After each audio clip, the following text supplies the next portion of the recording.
The Chiefs have the highest paid offensive guard in football, and we are calling it Trey Day today on Locked On Chiefs. From the land of the free and the home of the Chiefs, this is the Locked On Chiefs podcast. Welcome in, everybody, for this special edition, a little bit early, with Matt Derrick from ChiefsDigest.com joining us. You go check him out at Chiefs Digest. I'm Ryan Tracy, the founder of Rogue Analytics and Performance Consulting, as well as NFL33.com and RGR Football, where I do the fun stuff. Gets a little crazy, but check all those out and check out Matt as well. Thanks for making us your first listen here on the Locked On Podcast Network. That's your team every single day. Now go check out another Locked On show for your next one. It is a big day, one that I had theorized just as recently as yesterday that probably was not going to be the day that it's become. We're going to run it all down for you. If you would like and sub and hit that bell, we would appreciate it. You everydayers, we appreciate you. Thank you for making it another day where you listen to us first for your Chiefs news. And with Matt here, that goes all the farther. We're going to talk about the future of the offensive line, maybe longish term, coming up a little bit later in the show. What this season's offensive line looks like now with a significant change to the demeanor, in my opinion. And we start with the fact Trey Smith has become the highest paid offensive guard in football. The Chiefs made the decision to make a blockbuster deal, Matt. Lots of details about this stand out to me, but 4 years, reportedly $94 million. We're waiting on the actual signing, correct? What is your take, your initial reaction to this deal for Trey Smith? Yeah, I mean, usually when you're talking about the franchise tag, you talk about the franchise tag defining the value of the deal. And in this one, it pretty much did spot on. I mean, the franchise tag was going to be 23.4. You can slice this contract up a lot of different ways, 3 years, 4 years, guaranteed, anything you want to. All comes out to about $23.5 million a year. So I think that, hey, it raises a little bit of the question to me about why it took so long. If you're going to end up with these exact numbers, I'm sure both sides would have liked to have gotten a little bit more ground, but this is the market value for a guard of Trey Smith's ilk on the free agent market these days. This isn't the end. It's a great day for Trey Smith to be the NFL's highest paid guard. I don't think a year from now he's going to be the NFL's highest paid guard. I'm sure some others going to pass him because it's just the cost of doing business in the NFL these days. Yeah, and the Ferris wheel goes round and round, and the next guy to the top of the hill will be the next highest paid guard. But for today, it is Trey. I agree with you. Like, it seemed like this should have gotten done a lot easier if this is where you were going to land in the first place. But as we always say, deadlines make deals, and they get this deal done. The interesting parts to me are a couple fold here. We'll talk about length in a second, but the fact that it's 70 guaranteed, which is a good $7 million, 10% plus over Robert Hunt's guarantee of 63, that took me a little bit by surprise. I figured guarantee generally creeps up as slowly as possible, right? To say you've got the most, but to make that jump, did that stand out to you? A little bit in just that, it becomes a 3-year guaranteed practical deal. I mean, that's guaranteed for injury, and we'll see when all of the guarantees kick in. But, that's why I say, that this, any way you slice it, I mean, it's $23.5 million ish, no matter how you slice it. Even at the 70 years guaranteed, that comes out to that's just a little bit over $23.5 million. But it's all in the same ballpark. The guaranteed at signing is 46.75. So again, that comes out to about $23.4 million. All the math comes out to about the same spot. That's why I'm like, there's certain numbers that if you're the Chiefs, you want to say you held the line. They held the line at the guaranteed at signing. If you want to say, hey, you're Trey Smith, you blew away the market. You blew away the market in practical guarantee. It's a 4-year deal versus a 5-year deal. So you didn't get to where, I think Landon Dickerson and there's a couple of others who have some 5-year deals that approach $100 million. But that's not all guaranteed. And, and the way that some of the numbers work. And, but this is, I mean, like I said, I think it's a good deal for both sides. It came out to where it probably should have been all along. So I don't think either side has really got to win. But at the same time, both sides can say they maybe got to win because some of the numbers are, favor the player. So one number might favor the team. I think that makes a lot of sense. It is a negotiation at this point. I think this signals one thing in particular for me, from the team standpoint, from the agent standpoint, and from Trey's standpoint. This is most likely your highest contract. Your biggest windfall as a player is generally going to be your second contract. We'll see if longevity plays a role in that. Maybe third gets it for him. We'll see. But it's a clear perspective from the player and the player agent portion. You want to get as much money as you can for as long as you can and give yourself one more bite at the apple, maybe right about 29, 30 years old, right? Fair enough.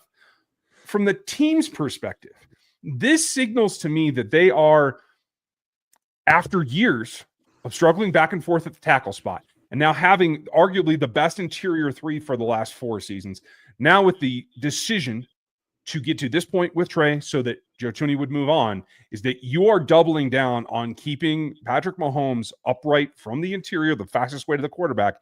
And there really is no limit to what they will do in projecting Trey to grow into this contract. In my opinion, do you see it differently? No, I really don't. I mean, the way you talk about it there, Trey Smith is still ascending as a player. Last year was his first Pro Bowl season. The Chiefs feel like that it's certainly with his longevity, his durability. He's only missed 1 game in his NFL career. That's a favorable thing as well. And then you talk about the intangibles. I mean, Trey Smith is a great teammate. He's great in the community. He's obviously a fan favorite. There's nobody that's met Trey Smith doesn't like Trey Smith. And then you throw in his backstory, it makes everybody root for him. And the backstory is important too, because it is a backstory.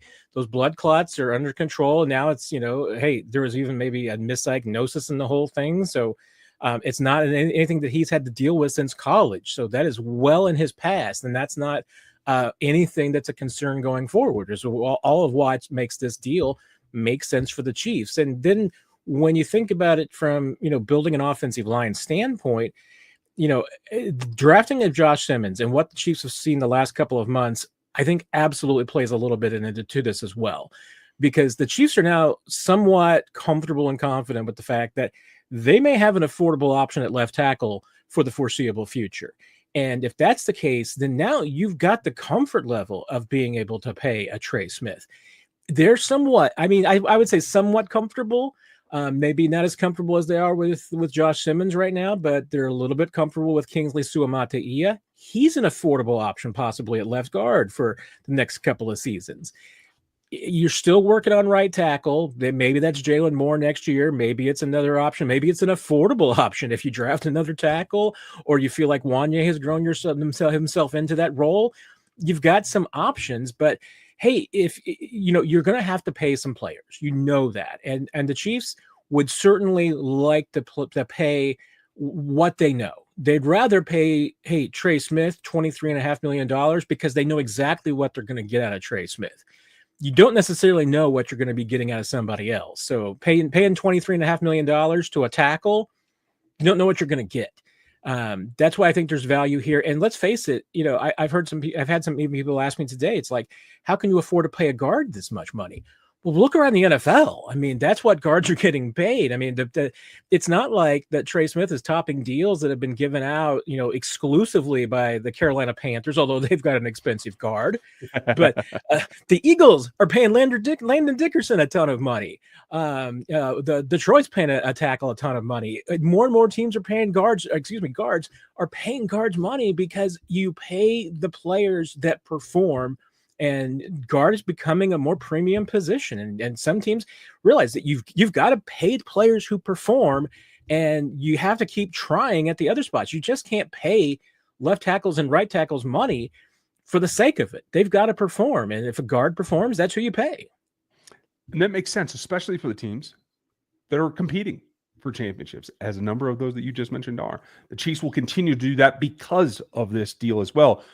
But we're going to break it down. What's the immediate future? It is that this offensive line has question marks, but they're not on the interior at this point. They can push for another Super Bowl. That's next.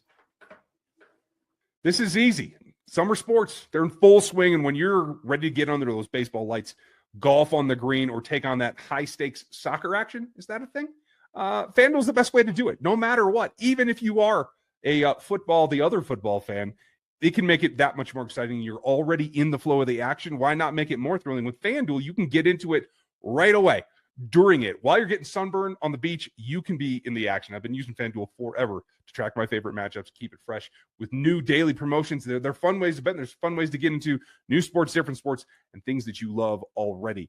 Right now, if you're new to FanDuel, you're in the business because new customers can bet just $5 and get $150 in bonus bets if that first bet wins. Open up the FanDuel app today and get over there at FanDuel.com to get started. Chiefs Digest is the place to go.com for written. Chiefs Digest here on YouTube for video. 41 is the Mike podcast for Matt's other exploits with our friend Nick. You can get it all. Support Matt. And I appreciate if you guys check out our other outlets as well, like NFL 33 and RGR Football. Matt, this season, what this does is solidify arguably the best guard-centered tandem in football for the foreseeable future. It allows you, like you said, to look at other positions about how do you balance out the offensive line unit, not just this guard spot. They gave Joe Thuney an enormous contract. I believe it was the highest paid guard at the time there. They paid Creed Humphrey, similar deal. They're paying Trey Smith now. That's all projection from the point that you sign that to the point that you think that you'll have an option out, usually 3 rather than 4, leaving that last year of the contract. But that's what I think is really intriguing here. Whether it's Juwan Taylor at right tackle, as you mentioned, I could see a possibility that the future could be Jalen Moore at that position. What specifically about the next 4 seasons with Trey Smith at right guard do for the right tackles? Yeah, I think that's huge because I mean, the right tackles on the Chiefs offensive line during Trey Smith, I mean, they've had a little bit of a revolving door and they've had some inconsistent play at times, especially the last couple of years. But Trey's been at least a stabilizing force along the right side of the line. And, you know, I've talked to people who would argue that, hey, without Trey Smith, that right side of the line would probably look even worse. That, you know, Trey's helped maybe to cover up some things and some deficiencies that at the right tackle spot, maybe, you know, there's certainly ones with the penalties that you've noticed. There might be some other deficiencies that Trey's helped make up for. Hey, can he continue to improve? Yeah, I don't think there's any doubt about that. I think Trey would tell you that.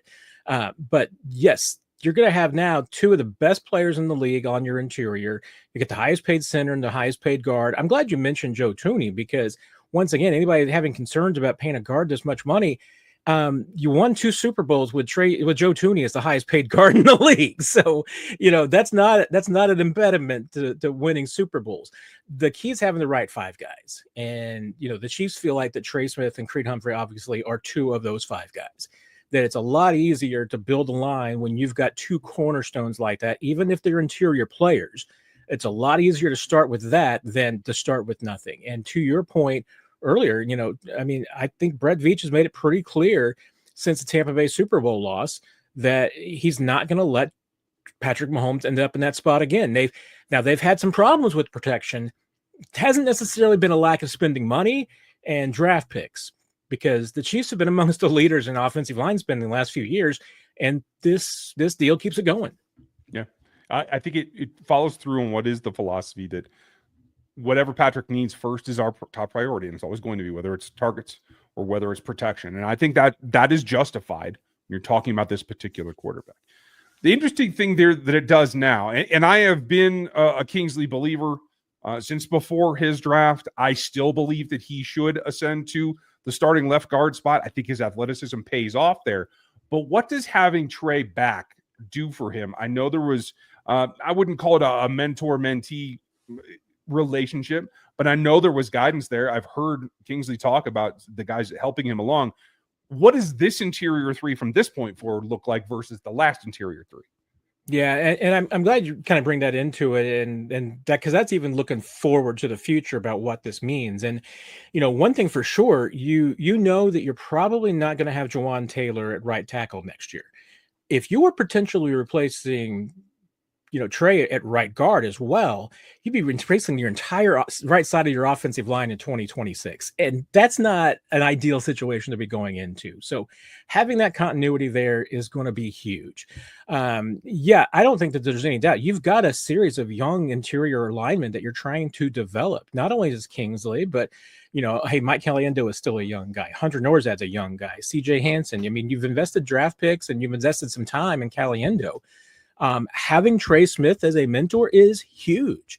There's no doubt about it. I mean, he's been somebody who around the league who's kind of looked as one of those up and coming leaders. And Trey, I think that he kind of maybe a little bit ceded a little bit of the leadership to veterans in the past, but he's one of the veterans now. And I think he's going to accept it. I think that you've seen the signs of him kind of accepting that, greater and greater leadership role and being that kind of mentor kind of guy, because this is a group now where Creed and Trey are the leaders. They are the veterans of that room, and it's going to be their room for the next 4 years. So yeah, I mean, I think you're going to see both those guys asserting a little bit more leadership. And there's no doubt, I mean, of the two of them, as good as Creed is, and I think that Creed's a leader in a different way than Trey is, Trey's a vocal guy. Trey is going to be the one that is probably not, afraid to necessarily get into a guy's face and, be vocal, and you're going to hear his voice. I think you're just going to hear his voice more and more going forward. I think I'm utterly confident in that. So that makes me feel a little bit better, especially when you look at the longer term. He's going to be the linchpin of this offensive line for years. We're going to talk about the future next.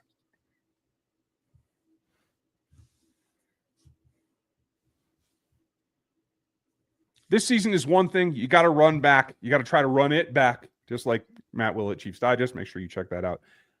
I am going to try to project a little bit, Matt, here, because as you said, if his absence were something you had to deal with next year, that'd be a whole different ballgame. But right now, Trey's contract will run longer than Creed. So you can see a point where there's conversation about who's really the anchor here. And I do believe that as they have to bring along what might be the entire left-hand side of the offensive line, now you have the ability to run inside, to run your screens, maybe not as effectively as you can on the left, because honestly, the athletes on the left are better than Trey Smith is. But you can do everything behind Creed and Trey at this point. The only thing that I have here is he has to be the oasis Mahomes can hide behind while the young guys figure it out. That's got to be rock solid no matter what. And I think combination of Creed inside and Trey at the right guard allow them to do that. And that becomes the rock that you build upon. Do you think that that's enough? Can you build on a guard in the modern age? It's a really good question, a really good point, Ryan, because I go back to when Creed and Trey were drafted, and it was, wait a minute, the Chiefs have an an athletic offensive line, and they're bringing in a couple of maulers. So what's the plan here?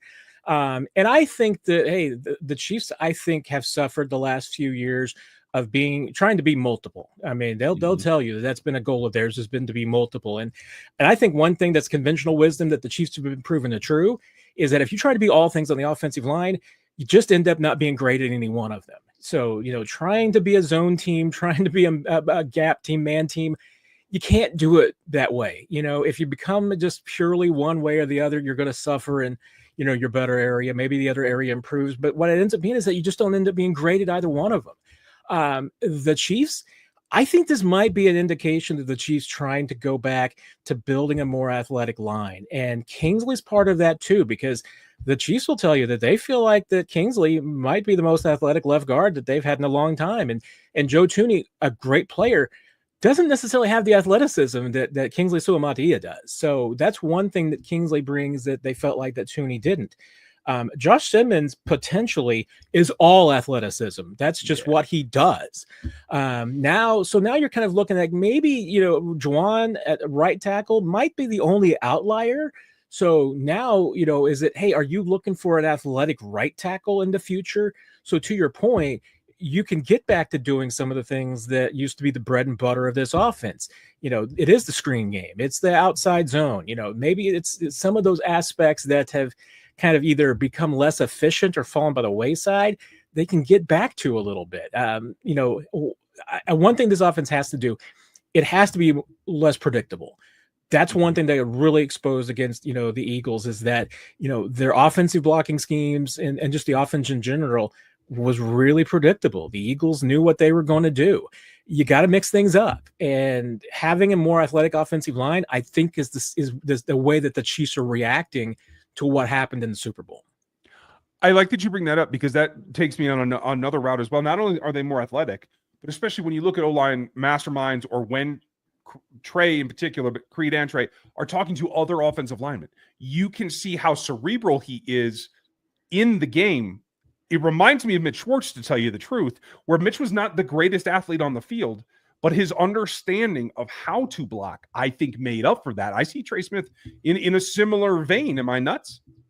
No, you're not. I mean, both those guys are. I mean, Creed and Trey are both incredibly, they're analytical about offensive line, and and that goes up and down the line. I mean, Hunter Norzad and CJ Hansen both. I mean, they're smart guys where they went to college, so they both kind of know what they're going on. Mike Caliendo is the same way. I mean, Mike Caliendo is not the greatest athlete, he's not necessarily the strongest guy or the fastest guy, but he's got good technique, and he's a hardworking guy, and that's why he's been able to succeed. So, yeah, I mean, the Chiefs, I think they do have a more maybe fundamentally better offensive line than they've had in the past. That's kind of, with this emphasis, they certainly are trying to, favor guys who have athleticism and fundamentals.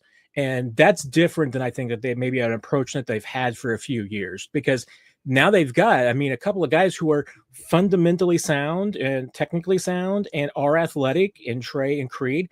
Now you can build around that. And so that's why I think that's probably going to be their focus going forward. Josh Simmons should fit into that. I mean, if he's healthy, he should be another one of those guys who's fundamentally sound and athletic.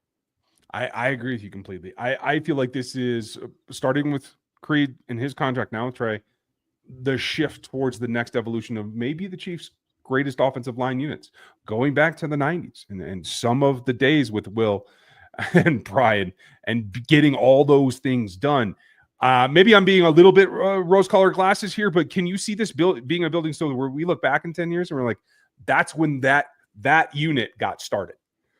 Yeah, you hear it from the Chiefs themselves. You're not going to hear that optimism and that maybe enthusiasm that anybody at a podium, but behind the scenes, you are hearing that the Chiefs feel like that this is an offensive line that is, built for their future a little bit, that they are, changing it on the go, and it's not necessarily done, but and the Kingsley experiment, certainly played into this. It's not necessarily the way that the Chiefs wanted it to go, but they drafted Kingsley with the idea that, hey, wait a minute, if he's not the long-term solution at left tackle, they felt like he could be a really high-end athletic guard. So if that's what he can become, if they're correct in that, if they're correct on Josh Simmons, they have the four pieces of a really good offensive line. Now they need to go out and get that fifth piece. Hey, is Jalen Moore a bridge to the future, or is he a guy that can fill that role for 3 or 4 years? We'll find out.